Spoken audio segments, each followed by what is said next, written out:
Now, before you guys ask, why is my table empty?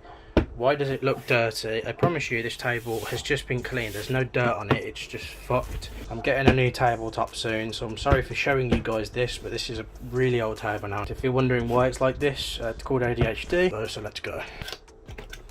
Open it like this. Inside is the K70 MK.2. Now apparently this is like new.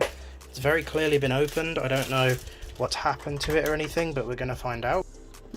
So then guys, we're going to be doing the Corsair K70 review today. As you can see, it's on my table right there. Yeah, I just thought I'd let you guys know. I've been using it for around a week or two now, and I'm confident enough to say this is probably the best keyboard I've used so far, but there is some drawbacks. So then guys, here is the Corsair K70. The keyboard looks pretty insane. But let's just go over some of the main features to why you'd want to buy this keyboard. So first off is the media keys. So the media keys are a scroll wheel for volume up and volume down.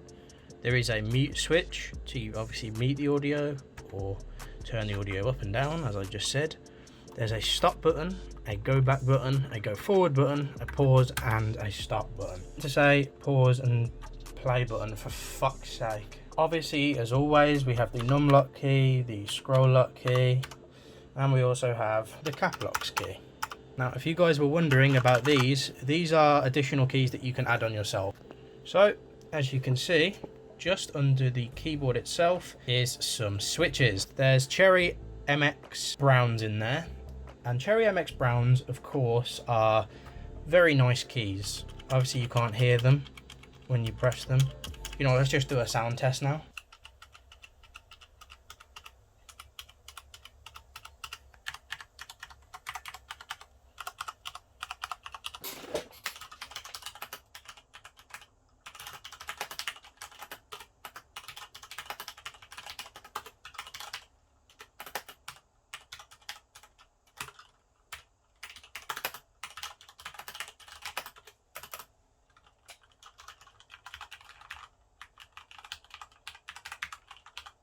So one thing that I think makes sense to talk to you guys about is also the Windows lock key and the brightness key. So this right here is the Windows lock key, which as you can see translates to me not being able to turn it on. Now if I press the Windows lock key again and we look back up, there you go, it's open. There's a brightness switch here in the middle, and this lets us turn the brightness up and down based on where we need it to be. There you go, that looks a lot better, doesn't it? I apologise for that. I have just put my LED on in the back so it looks a bit nicer on the desk. As you can see, I've got an RGB mouse mat and so on. So yeah, it's very nice. Just so you can get an idea of the scroll wheel, if we go up to the top here, as you can see, it goes up and down and you need it to.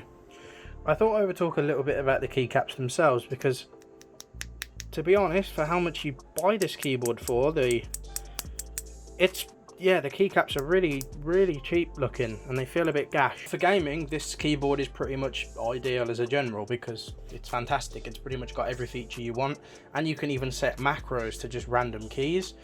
How is all of this extra stuff done? You know, how do I set my profile? So I've now got a gaming profile. I can now have rainbows going across certain keys that I would use in games, or I could just set up some random visor colors, which just looks super cool.